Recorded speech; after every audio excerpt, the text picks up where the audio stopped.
최첨단 기술을 이용해 정교화됐다며 아내의 울음소리를 시민들의 조작해 돈을 요구하는 보이스피싱. 서민층을 대상으로 대출 빙자형 보이스피싱 사기가 급증하고 제가 있는데요. 무슨 안마방이나 업소에서 와서 그때 사진이 찍혔다. 이거를 제가 실제로 받았었거든요. 친구가 장난치는 줄 알았어요. 회사에 취업됐다고 축하한다고 하고 당신 취업했으니까 어디 가서 뭐를 제출을 하고 뭐 이렇게 한 거예요. 이렇게 시키는 대로 했죠. 그랬더니 뭐가 되냐면 바로 보이스피싱인 거예요. 자기 돈이 털려버린 거예요. 없는 돈에 2천만 원 정도 대출을 받아갖고 이제 사회초년생은 자살을 시도했는데 다행히 죽진 않았어요. 제 딸이 언제 보니까 뭐 계속 통화를 오래 하길래 뭔 통화를 저렇게 오래 거의 2시간을 하고 있더라고요, 통화를. 그래서 뭔가 싶어서 이렇게 보니까 뭐 경찰이 어쩌고저쩌고 막 하는데 딱 보니까 제가 보니까 보이스피싱이더라고요. 그래서 빨리빨리 끝내라고 막 했더니 끊으면 안 된다고 막 그래가지고는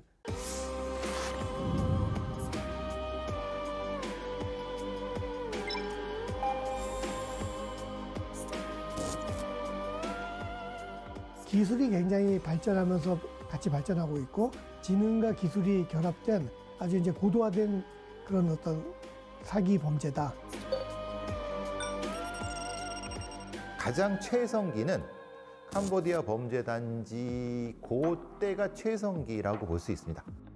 이제 이런 보이스피싱 조직과의 전쟁은 초국가적으로 진행이 되겠구나라는 생각이 들었고요. 단순한 돈을 뺏기 위한 범죄가 아닙니다. 보이스피싱 범죄가. 선량한 사람들을 끌어들여 가지고 범죄 조직에 가담을 시키고 또 영혼을 망치게 해서 심지어 생명까지 앗아가는 정말 악랄한 범죄이고, 범죄학에서 말하는 자아의 사회적 살인입니다.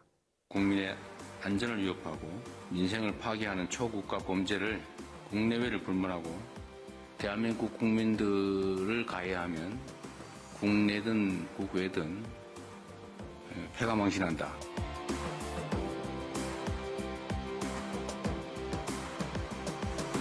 법률적인 지위 구속한 데다가 협조가 잘 이루어지지 않고 통장이 발견이 되셨고요.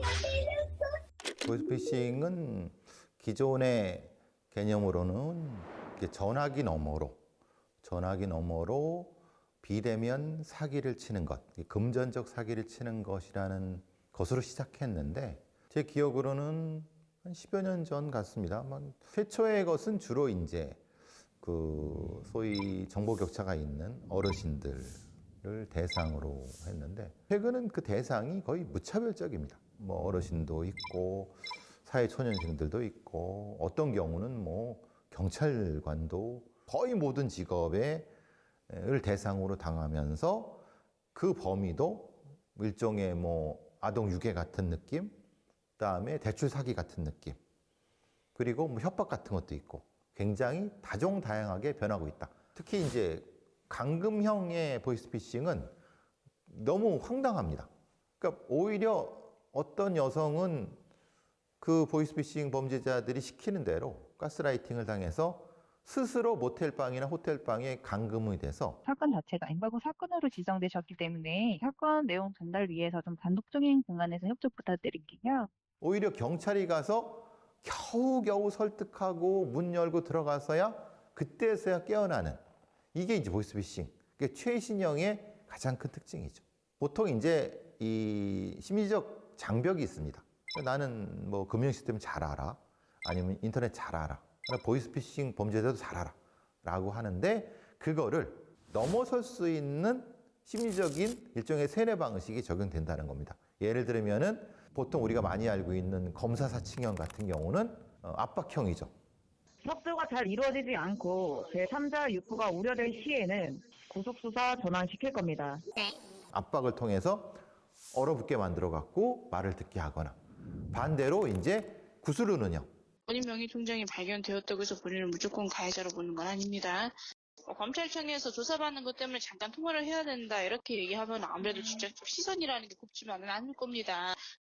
매우 친근하게 이 피해자와 소통을 하면서 얘기를 하면서 전화를 계속 받잖아요. 받으면은 그 속에 빨려 들어가요. 그래서 한번 그 범죄 조직에서 나온 사람한테 물어봤어요. 그 경찰에서 실제로 기사도 난 건데 저도 직접 만나봤는데 작가입니다, 작가. 드라마 작가입니다. 그 사람을 이걸 고용한다고 해나? 그렇게 해서 아예 그 상황에 맞게끔 이 진짜 스크립트 대사를 줍니다. 이 스크립트 연구소에서 그런 작가들이라든가 이런 사람들을 모아갖고 대사를 쓰게 해서 대본을 쓰게 해서 그대로 이 사람들한테 역할을 줘갖고 이게 진짜 아주 고등 수법이죠. 대부분 피해 당한 후에 스스로를 자책합니다. 그러니까 깨어나고 보면 너무 바보 같거든요. 당한 게. 뭐 이런 거에 당해. 이렇게 되다 보니까 스스로 자책을 하고 어떤 경우는 자살하는 경우도 있고 어떤 경우는 그 자책감에 못 이겨서 사회생활을 못하는 경우도 있고 그러다가 또 그런 범죄를 당하는 경우가 있습니다. 그러니까 심리 자체를 파괴하는 거예요. 그러니까 완전히 이런 피해자들은 보통 한 1, 2년 최장 3, 4년 이상은 거의 정신이 나가서 삽니다. 그래서 영혼을 파괴하는 범죄라고 하는 이유가 그겁니다. 그러니까 이게 심리를 조작해서 스스로를 무너뜨려서 사기를 치는 아주 비열한 방식의 범죄인 거죠.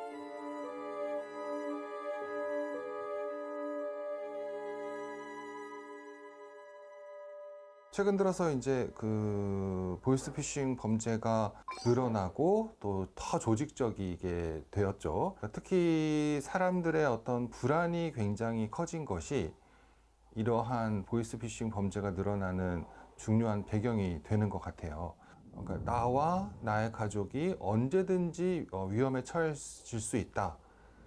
굉장히 사람들이 불안한 거죠. 그렇기 때문에 당신 또는 당신의 가족의 누군가가 지금 문제가 생겼다라고 이야기했을 때 그것을 농담이나 뭐 장난으로 받아들여지지 않고 정말 그런가? 그런 일이 일어날 수 있나? 라고 믿어버리는 것은 거꾸로 이야기하면 사회 제도나 어떤 사회 구조에 대한 전반적인 어떤 불신, 안전에 대한 어떤 신뢰 결핍 이런 것들이 작동한다고 볼 수가 있습니다. 사실 또 그 사회적인 불안, 개인의 불안감을 파고들기 위해서는 범죄 조직이 활용하는 정보 기술 이런 것들이 굉장히 정교해야 되거든요. 사실 여러 가지 디지털 기술 또 조작 기술 이런 것들이 더 정교해지고 있기 때문에 사람들을 속일 수 있는 굉장히 어떤 고도의 방법들이 또 개발되어서 사람들이 이게 가짜인지 진짜인지 판별할 수 없는 그런 수준의 범죄들이 이제 발생하고 있는 거고요. 요즘은 이제 그 악성 코드를 기반으로 하는 보이스피싱 범죄가 많이 늘어나고 있거든요. 이제 우리 휴대폰에 악성 코드를 어떻게든 여러 가지 뭐 피싱 수법을 이용을 해가지고 스미싱 수법을 이용해서 깔게 하잖아요. 그 휴대폰에 악성 코드가 깔리잖아요. 그러면 실제로 저쪽에서 전화를 걸어왔을 때 그 번호 뜨는 거 있잖아요. 그 전화 건 사람 콜러의 번호가 뜨는데 그거 얼마든지 조작해가지고 보여줄 수 있습니다. 그러면은 우리는 이게 실제 어디서 왔는지 해외에서 온 전화인데 국내에서 온 것처럼 조작을 한다든가 그리고 실제 우리가 전화를 걸 때도 그 악성 코드에서 이걸 가로채가지고 우리가 건 번호가 아닌 다른 번호로 자기네가 미리 세팅해놓은 번호로 전화를 가로채기를 할 수 있어요. 그러면 실제 우리가 검찰에 확인한다든가 은행에 확인한다고 전화를 걸어봐도 가로채가지고 사실 그 보이스피싱 범죄 조직원 쪽으로 전화가 가기 때문에 확인이 안 되거든요. 고객님 오늘자로 대출 신청해 주셔서 제가 상담 안내차 연락드렸고요. 1시간 후까지 전화 주세요. 네. 1시간 뒤에 연락드릴게요. 1시간 후에 전화를 달라 그랬거든요. 제가 담당자분한테 전화 드리라고 메모 전달 좀 해드릴까요? 네, 고객님 연락드렸던 분은 대출 상담사 이율이에요. 그래, 제가 어떤 걸 준비하면 될까요? 이런 것들이 지금 휴대폰에서 얼마든지 악성 코드에서 통제가 가능하고 원격 통제도 할 수가 있고 사실 그 기술이 발전하면서 훨씬 범죄 피해가 많이 늘어나고 있는 거죠. 네. 또 사회공학적 공격이라 해서 여러 가지 개인정보를 많이 수집하잖아요. 개인정보 수집해서 그 사람이 어느 순간에 이런 식으로 전화를 했을 때 딱 걸려들기 좋은 소위 스피어 피싱이라고 하거든요. 우리가 특정 타겟을 딱 정해놓고 하는 피싱. SKT, 뭐 KT, LGU 플러스, 뭐 여러 가지 또 뭐 쿠팡이라든가 또 개인정보 유출 사고가 많이 있었잖아요. 그럼 이제 그런 정보들이 해커들이 빼내면은 다크웹이라는 데서 그걸 거래를 합니다. 그러면 이제 결국 우리 국민들의 개인 정보들 여러 가지 뭐 주민번호를 비롯해서 여러 가지 개인 정보들이 여기저기서 수집이 되다 보면은 그 사람에 대한 프로파일이 나오잖아요. 그럼 이제 그런 프로파일을 보고 딱 맞춤 공격을 할 수가 있게 되는 겁니다. 그래서 딥페이크가 나오면서는 점점 더 막기가 어려워지고 있는 상황입니다. 음성을 우리가 귀로 들어보거나 하면은 사실은 만든 음성인지 그 사람의 원래 음성인지를 사실 우리 귀로는 이미 구별할 수 없는 상황까지 와 있고요. 그래서 과거에는 검찰이나 경찰, 은행원을 사칭을 해가지고 신뢰를 쌓기 위해서 장시간 통화를 합니다. 보통 한 30분 이상 막 통화를 하면서 여러 가지 자기를 믿게 하는 그런 시도를 했는데 최근에 이제 딥페이크를 이용하는 보이스피싱 범죄에서는 그럴 필요가 없는 겁니다. 바로 가족이나 친구, 친지의 목소리나 영상을 그대로 사용을 해가지고 하니까 그 신뢰를 쌓는 시간이 필요 없고 바로 그냥 믿게 할 수가 있는 거죠. 그래서 저 지인이고 제 아들, 딸이고 친구고 가족이면은 일단 그냥 믿을 수밖에 없잖아요. 그 목소리를 내가 아는데. 계좌번호 메모해봐. 50만 원만 해줘. 100% 믿으면 안 된다. 이런 시대가 된 거죠. 예. 누구나 당할 수 있고 저도 사실 당할 수 있습니다. 언제든지. 왜냐하면 저도 딱 스피어 피싱 해가지고 저를 타겟하면 제가 보안을 수십 년 동안 하고 있으면서도 간혹 가다가 제가 뭔가 딱 원하는 정보를 기다리고 있는데 그 정보가 이메일로 딱 오잖아요. 그 무의식 중에 그 첨부 파일을 그냥 클릭을 해버립니다. 왜냐하면 내가 그 정보를 딱 요청을 했고 딱 기다리고 있는 상황에 그 사람이 보내준 것처럼 딱 와버리면은 아마 보안을 하는 사람도 무의식 중에 클릭하잖아요. 그러다가 막 아차 싶어가지고 다시 바이러스 막 체크하고 색 날리고 다시 리부팅하고 막 이렇게 하는 경험이 몇 번 있거든요. 그래서 사실은 암만 조심을 해도 누구나 당할 수 있는 상황이죠, 지금은. 네.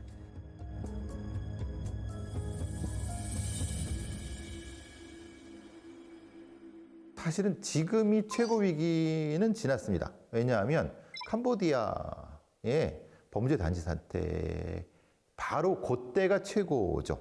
그때를 정점으로 해서 대통령도 그렇고 전 수사사법기관에서 대응을 하면서 지금은 조금 주춤한 가장 최성기는 캄보디아 범죄 단지 그때가 최성기라고 볼 수 있습니다. 국내 문제가 아니고 국제 범죄 문제였다는 것도 아주 오래전부터 있었던 얘기인데 이게 아예 그냥 대규모 조직화돼 가지고 특정 국가 몇 국가를 중심으로 이렇게 체계적으로 광범위하게 심지어 내국인들을 납치하거나 또는 유인해서 이렇게까지 할 줄 우리가 몰랐죠.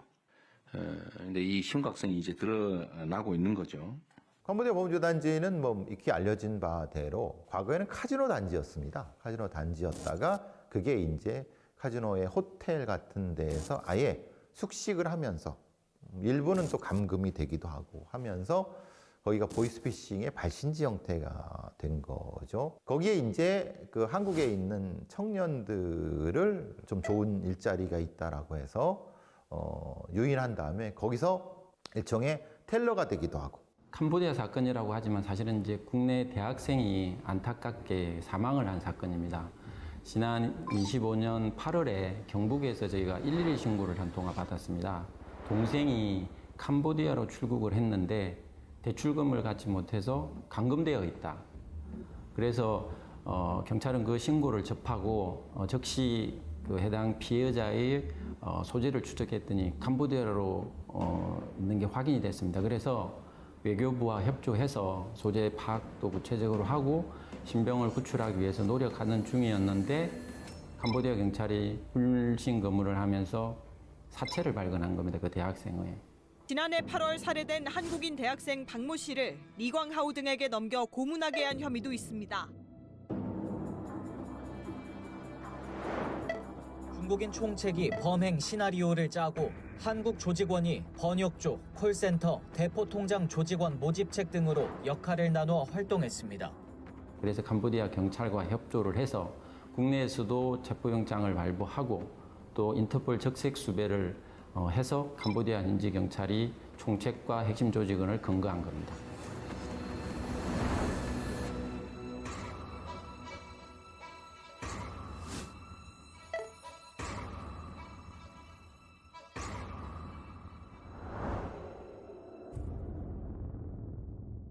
이 조직은 저희들이 수사를 해보니까 일단은 범죄를 기획하는 단계가 있습니다. 범죄를 기획하고 나서 모집책을 유인을 합니다. 이번 피해당한 대학생처럼.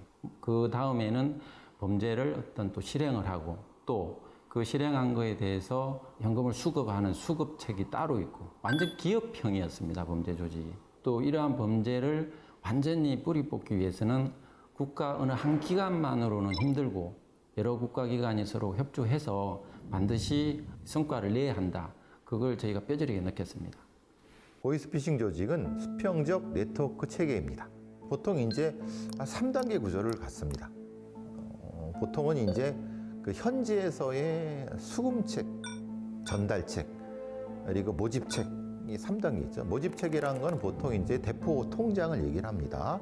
대포 통장 같은 일종의 돈을 인출하는 수단을 하는 쪽과 그 다음에 수금책은 거기서 그 인출하는 쪽, 그 다음에 그런 어떤 이런 사람들을 모집하는 알바생 같은 걸 모집하는. 그러니까 이들 모두가 다 그냥 알바생들입니다. 알바를 개념을 하는 사람들입니다. 두 번째 라인이 외국에서의 텔러라고 하는 실제로 그 안에서 말하고 전화 걸어서 피해자를 가스라이팅하는 시키는 그런 집단이 있고 또 하나는 그 상위의 집단. 그건 흔히 말하는 수익자죠. 수괴들이죠. 그러니까 흔히 말하는 일종의 기업형 구조라는 건 따로따로 분업을 통해서 공장제 분업을 통해서 돈이 연결돼서 가져오고 그거를 수괴가 갖고 이들한테 일부를 이들한테 나눠주는 그런 구조예요. 그러니까 기업형 구조죠. 완전히 자본주의 기업형 구조입니다. 누가 피해자가 될지 모르고 피해 규모가 연간 뭐 1조 원에 육박한다는 얘기도 있는데 이거 한번 걸리면 망하는 거잖아요. 금방 없어지지도 않을 것 같고 쉽게 뿌리 뽑혀지지는 않을 것 같아요. 인력이든 조직이든 필요하면 최대한 확보해 드릴 테니까.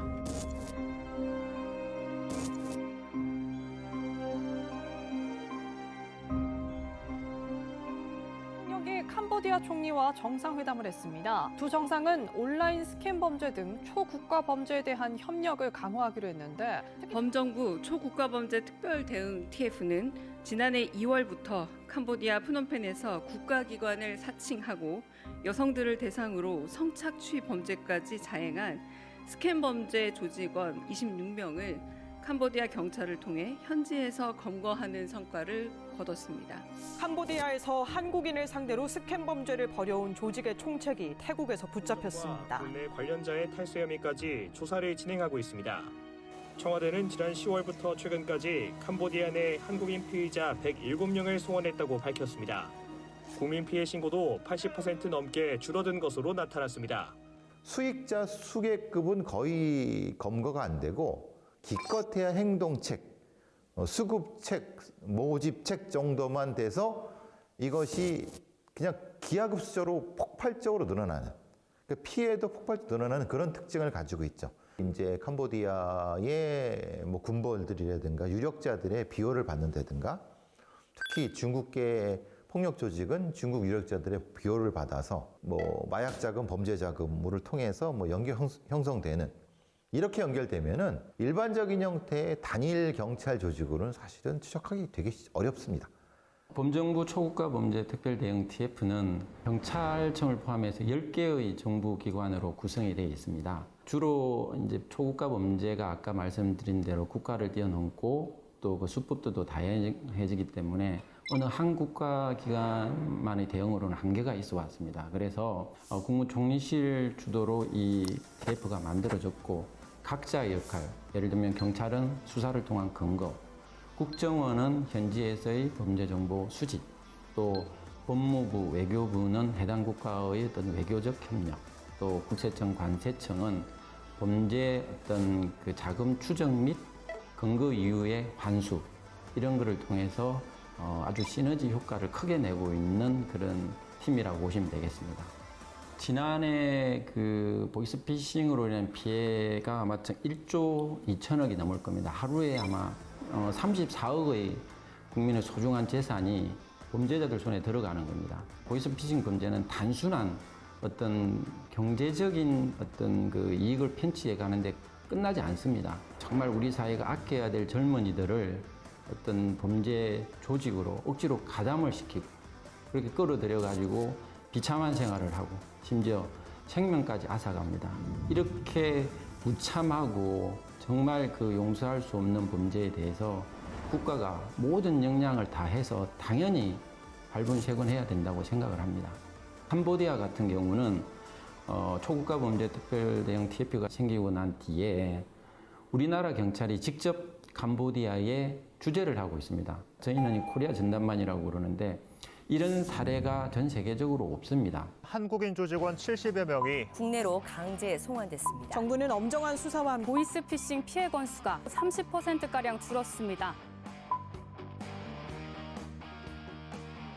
저는 캄보디아 코리아 전담반 팀장입니다. 저는 1989년도에 경찰에 투신하여 현재까지 37년간 경찰 생활하고 있고 지금 33년째 강력수사부서에만 근무를 하고 있습니다. 우리 한국 코리아 전담반은 저를 포함하여 7명으로 구성되어 있으며 온라인 스캠 범죄와 그와 관련된 살인, 납치 등 강력범죄를 소탕하고 척결하기 위해서 지난 12월 1일부터 캄보디아 경찰 12명과 24시간 합동 근무 중에 있습니다. 한국인의 신고나 범죄가 있는 곳이면 코리아 전담반은 어디든 출동을 합니다. 그래서 우리 국민을 구조하기 위해서 가끔은 여행객, 오토바이 배달원, 청소부, 카지노 에이전시 다양하게 변장을 하고 위장을 하고 있습니다. 스캠 단지의 위치를 파악을 하기 위해서 저희들이 쓰레기통을 뒤지거나 거기서 영수증 같은 걸 찾아내고 또 한글로 된 그런 문서들을 찾아내고 잠복 근무하는 게 제일 좀 힘듭니다. 더운 날씨에. 캄보디아 우리 교민들께서는 저희들이 식당에 자주 밥을 먹으러 가면 얼굴이 다 익숙해져 알고 있습니다. 그래서 늘 만날 때마다 반찬도 하나 더 주시고 주로 하시는 말씀은 코리아 전담반이 있어 우리는 한국인으로서 너무 든든하다. 코리아 전담반의 활약으로 인해서 한국인을 비롯해 전 세계 사람들이 마음 놓고 캄보디아를 방문할 수 있도록 언제나 응원합니다라고 이런 말씀을 해주실 때 저희들이 좀 많은 뿌듯했습니다. 많이.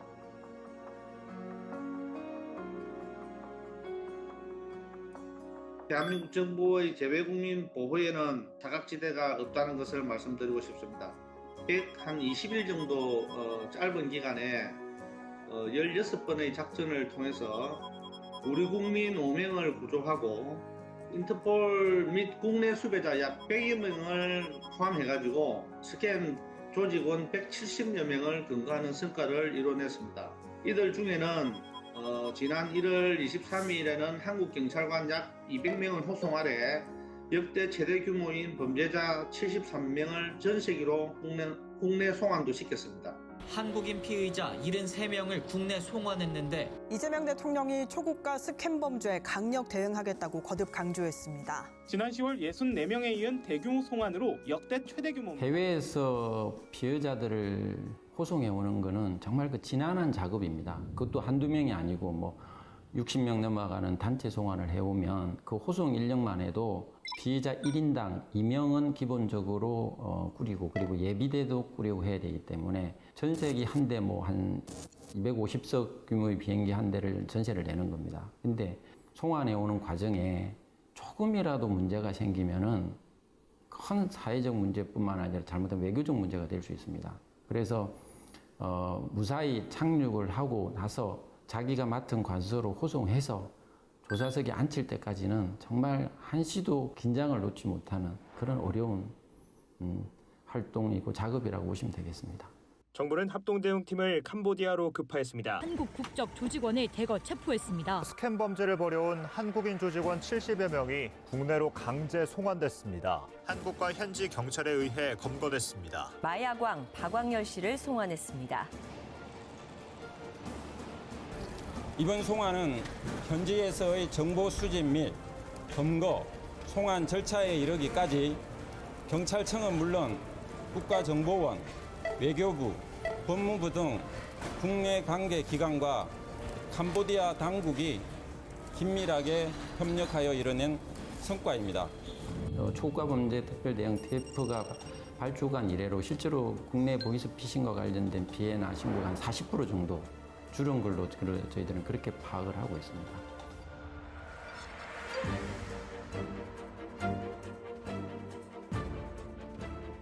상당 부분 성과를 내고 있죠. 왜냐하면 범죄단지가 많이 단속이 되고 있기 때문에. 근데 이게 상시적으로 됐으면 좋겠다는 생각이 들어요. 왜냐하면 우리는 그냥 TF니까 한시적인 조직이잖아요. 초국가 TF가 그 성과를 좀 잘 내서 상설 기구화 할 수 있는 방향으로 됐으면 좋겠다는 생각 듭니다. 여태까지는 그냥 개인의 잘못, 개인의 바보 같은 선택으로 치부해 버렸어요. 아무래도 이건 국가기관의 신뢰를 무너뜨리는 거기 때문에 당연히 국가가 해야 되는 겁니다. 그러니까 말하자면 사회적으로도 이 보이스피싱이라고 하는 것이 심각한 범죄이기 때문에 누구나 당할 수 있다. 사회적 비난이나 낙인을 줄이는 작업과 수사기관에서 이것을 엄격하게 이 피해자를 보호할 수 있는 보호 시스템. 보호 시스템은 결국은 범죄 수익을 환수하고 차단하는 시스템과 연관이 돼야 되는 거죠. 이 두 가지 같이 나가야 되는 겁니다.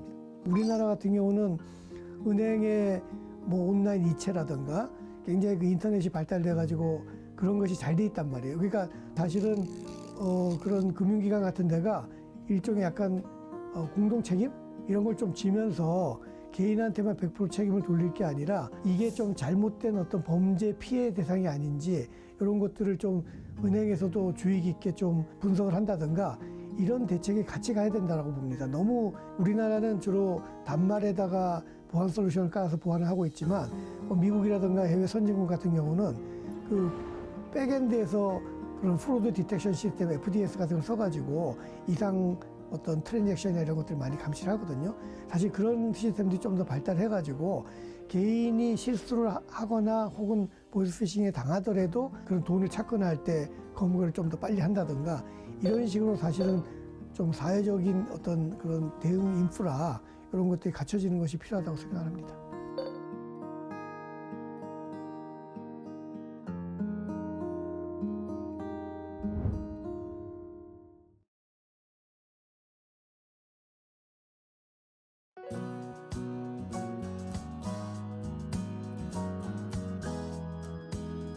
보이스피싱은 반드시 척결되어야 한다. 이런 보이스피싱의 어떤 기술들이 얼마나 정교해지고 있는지 그런 사례들을 여러 가지 어떤 방송이나 이런 미디어를 통해서 국민들에게 홍보하고 사람들로 하여금 선학습을 하도록 하는 것이 가장 시급하다. 저는 그렇게 생각합니다. 그래서 가장 그 구호 중에 하나가 저희가 내주는 게 그만 끊어. 그러니까 알지 못하는 번호에서 엉뚱한 소리를 하면 불안해 마시고 그냥 끊으시면 됩니다. 조금 더 전화기를 붙잡고 있고 또 본인이 조금이라도 불안해하는 순간인 범죄자들이 노리는 순간입니다. 절대로 국가기관이든 아니면은 다른 기관에서 여러분들의 전화로 금전을 요구하는 것뿐만 아니라 출석을 요구하거나 그런 경우는 없습니다. 이상한 전화, 연락은 받지 마시고 또 끌지도 마시고 바로 끊어 주십시오. 범죄 수익도 한 푼도 빠짐없이 환수해서 우리 국민들의 피해도 회복될 수 있도록 계속 노력해서 아예 뿌리를 뽑아서 그야말로 발본색원할 수 있도록 해주시기 바랍니다. 국민을 벼랑 끝으로 내모는 악질 민생 범죄는 끝까지 추적하고 범죄 수익은 반드시 몰수 추징한다는 확고한 믿음이 쌓일 때 재범 의지를 차단할 수 있을 것입니다.